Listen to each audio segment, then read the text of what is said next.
With Impact Wrestling's anniversary having just passed, I thought it might be interesting to look at one of the wrestlers that helped TNA rise to what it became in its early years. A man who was a part of TNA's only ever 5-star rated match, but never got to raise the TNA World Championship. That man was one of my favourite wrestlers back in the day, the fallen angel Christopher Daniels. I'm going to take you through a time where he completely changed his persona, leading to a match at Slammiversary that very well could have positioned him in the main event scene. But sadly, by the end of the year, he would be storyline fired. Looking back at TNA from this period, there may have been more to the transformation Daniels would make than I'd noticed all those years ago. Maybe even as far as a year previous.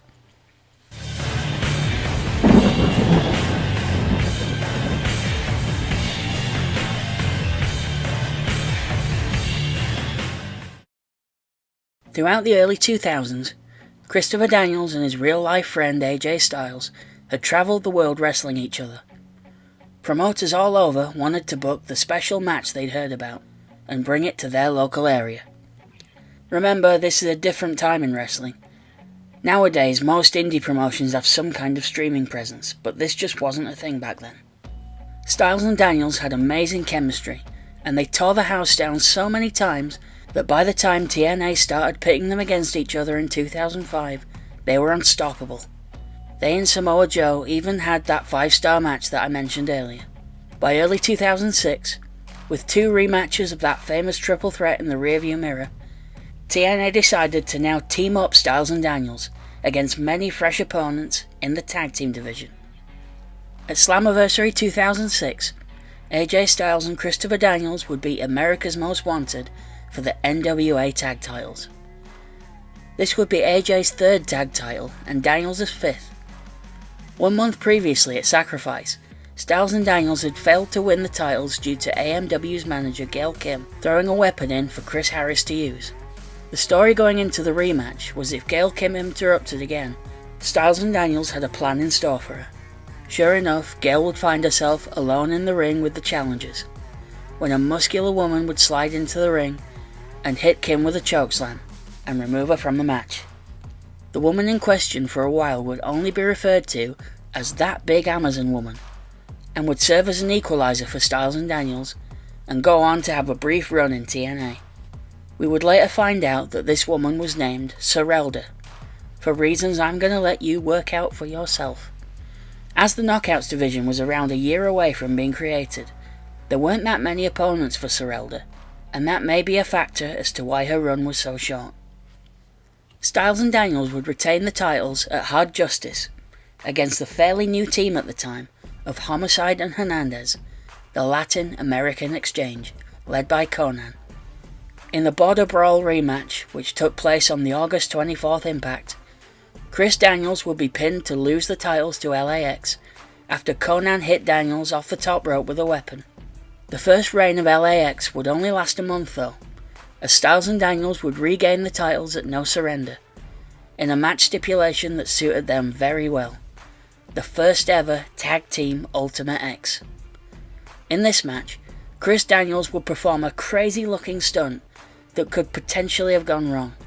Instead of scaling underneath the hanging cables like most Ultimate X competitors do, he climbed to the top of the structure and dived towards the centre of the X and the tag titles, pulling them down for the victory. Daniels would repeat this scary leap years later while being one of the men to portray the character, and his willingness to risk himself like this only added to the desperation he conveyed that he wanted to once again be a champion. Once again, the tag title reign wouldn't be long though, as at Bound for Glory 06 a month later, Styles and Daniels would lose the titles back to LAX, this time inside 6 sides of steel. At the end of the match, with Daniels laying prone on the mat, Conan would push a metal wire coat hanger through the gap in the cage and use it to choke him unconscious. This would take him out of the match, allowing Homicide and Hernandez to double team AJ Styles and pin him. That's now the second time that Christopher Daniels and AJ Styles had lost the titles due to cheating outside their control. In the space of a few months, Chris Daniels would win the tag titles twice, both times being the one to earn the win for his team, but he would also be the one who would suffer from the interference leading to the losses. Maybe for this reason, Styles and Daniels would end their team, and the Fallen Angel would return to the X Division. Things would look up for Daniels on the November 16th episode of Impact, as he would win the X Division title for the third time, in a three-way match, beating his recent tag partner AJ Styles and Chris Sabin. Notably, Styles had only won the title 1 week earlier from Sabin, so Daniels took the title from his own friend. Through fair means though. He would retain the title for just over 2 months, and would lose it at January's Final Resolution pay-per-view to Chris Sabin. Again in a three-way match, this time with Jerry Lynn involved. Lynn would hit his cradle piledriver on Daniels, but before he could go for the pin, Sabin would roll Lynn up, pulling his tights to win the title. Chris Daniels lost his title while having nothing to do with the decision. This was perhaps the point where Christopher Daniels snapped. Over the past 7 months, he'd won 3 titles. He lost 1 due to interference, 1 due to his partner getting pinned, and the 3rd due to his opponent taking the fall. Could all of this have been the catalyst for the Fallen Angel deciding to make a change?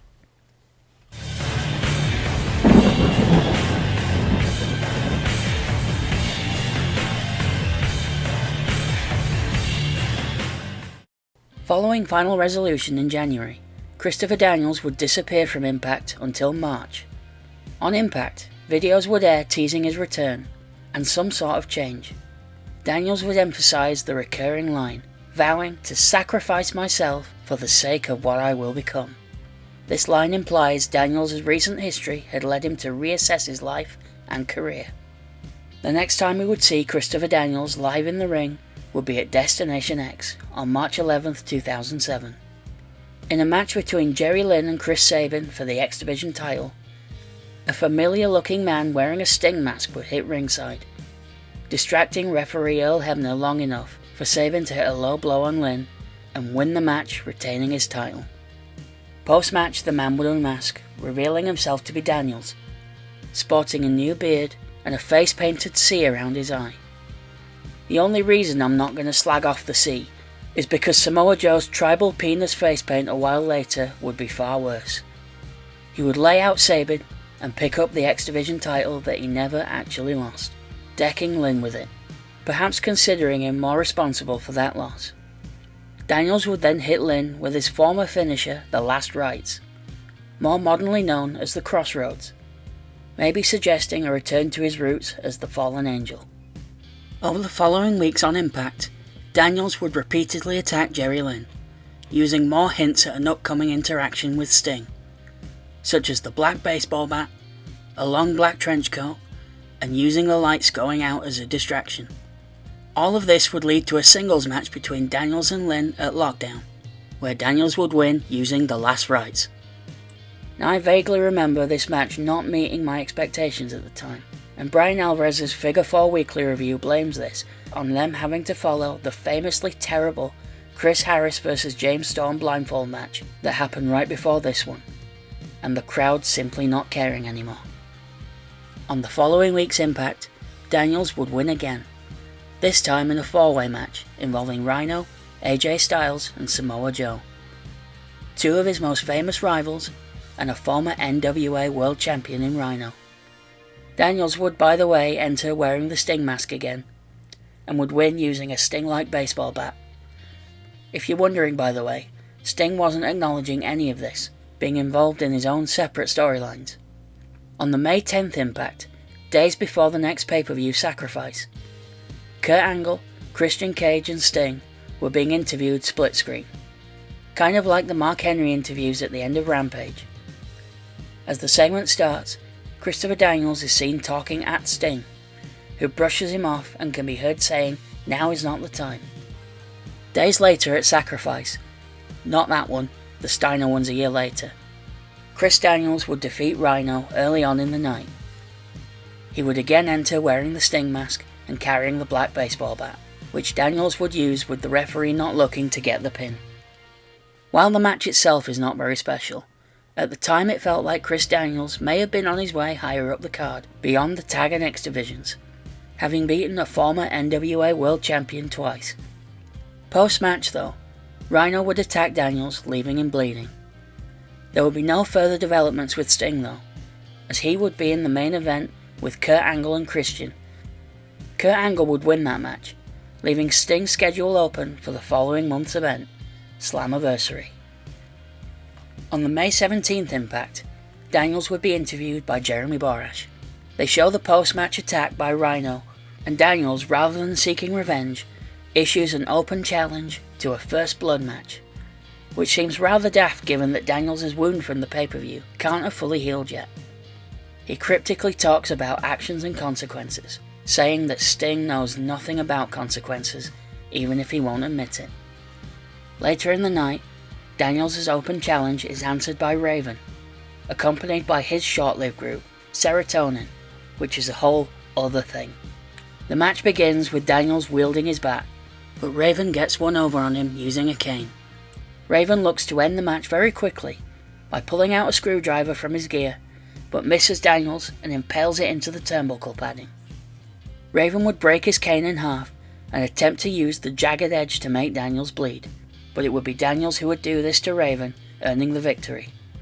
While on the surface it seems like an inconsequential match, it's worth noting that in defeating Rhino, and now Raven, he's beaten 2 former NWA World Champions. Further indication that Daniels' star was on the rise. In the next segment, Jeremy Borash would interview Sting, who tries to talk about his world title aspirations, but he's interrupted by the Fallen Angel.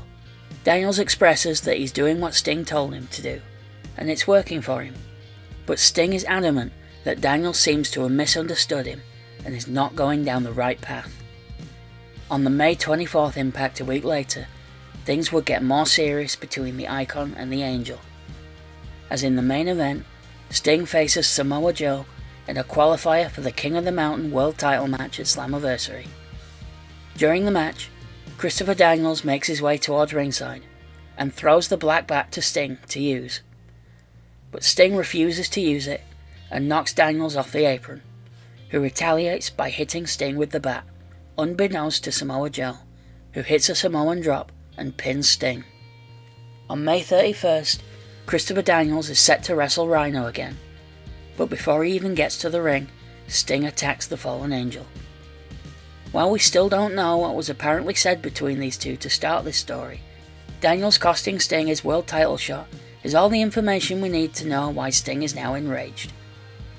In this entirely one-sided beating, that should have been a sign of things to come, Daniels tried to escape through the crowd, but Sting catches him. They brawl backstage, ending with Sting using his bat in revenge. He tells Daniels that he learns his lessons the hard way, before walking away. The next week on June 7th, we finally get more of an explanation as to where this story came from. We see a joint interview of both men by Mike TNA. Daniels states that 5 months ago, when he lost the X Division title, he was in a dark place in his life, and so went to Sting for advice. We still don't know exactly what advice Sting gave, but the Icon continues to claim that Daniels misunderstood whatever he said. Daniels makes one clear point though. He sees things in black and white, and if you aren't with him, you're against him. And Sting, from his body language, is clearly not with him.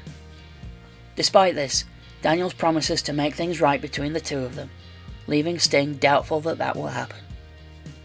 June 14th, 3 days before Slammiversary, and we see a last chance qualifier for Sunday's King of the Mountain match.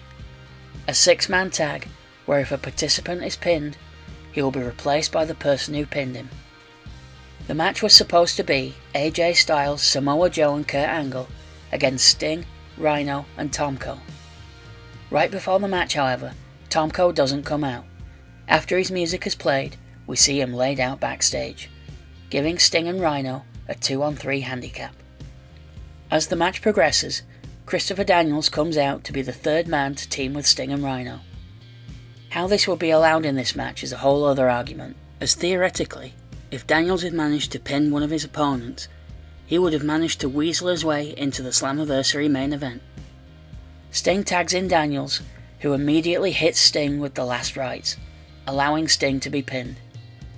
If I can be pedantic about details for a moment, Sting wasn't the legal man to be pinned. Daniels was.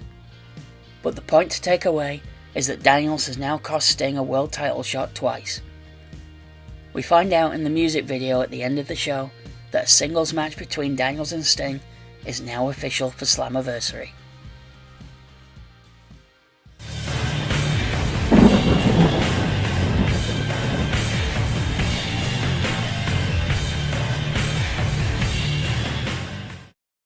So here we are, the big final match, Sting versus Christopher Daniels, the longtime veteran versus the man on his way up the card.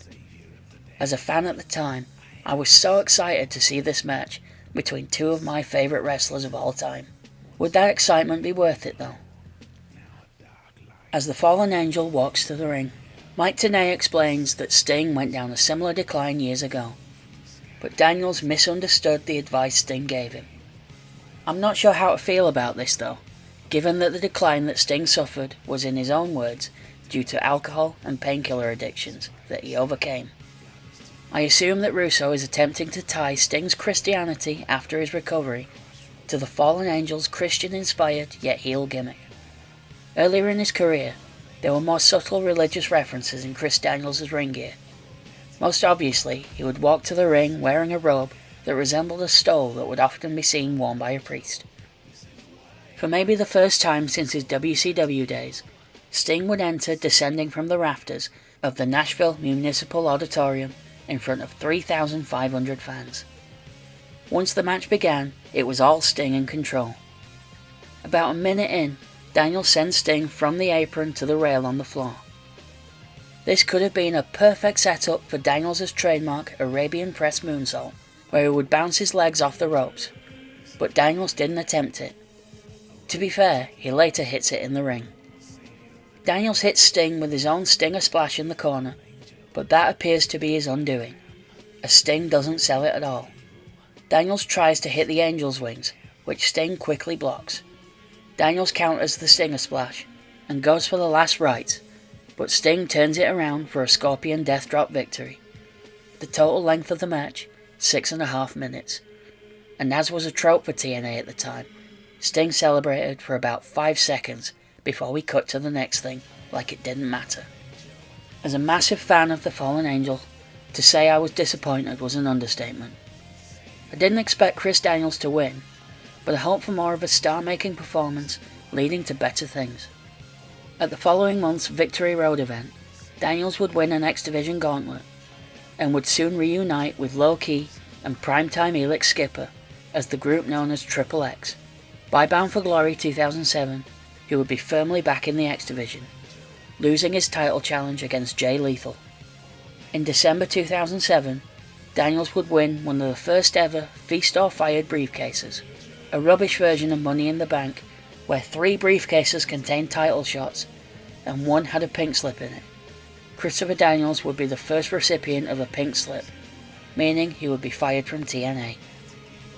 1 month later, he would return using his masked character, Curryman, who had been playing in New Japan and Michinoku Pro since 1999. A white American playing a Japanese curry-inspired character would likely not fly today, but in the post-Attitude Era, it was a different time. For many years, Christopher Daniels would continue to work all over the world, returning to TNA and Ring of Honor a few times. As a fan of his, I considered him to be the greatest wrestler to never win a world title, but he went and proved me wrong by winning the Ring of Honor world title from Adam Cole at their 15th anniversary event in 2017. In 2019, Daniels joined AEW as a wrestler, but also in talent relations, a job that Jim Ross held in WWE for many years, and not an easy one at the best of times. He still continues to wrestle on the indies, but his in-ring career was halted in May of 2021, when he and Frankie Kazarian lost to the Young Bucks on an episode of AEW Dynamite, meaning that SCU had to split up. During the match, Daniels suffered an injury to his left eye, causing an immense amount of blood. He wouldn't wrestle again for 9 months, and his eye would remain red long afterwards. In an interview with Chris Van Vliet a year later, he would describe it as just a flesh wound, a rare Monty Python reference in wrestling, and would note that he has full visibility despite the redness.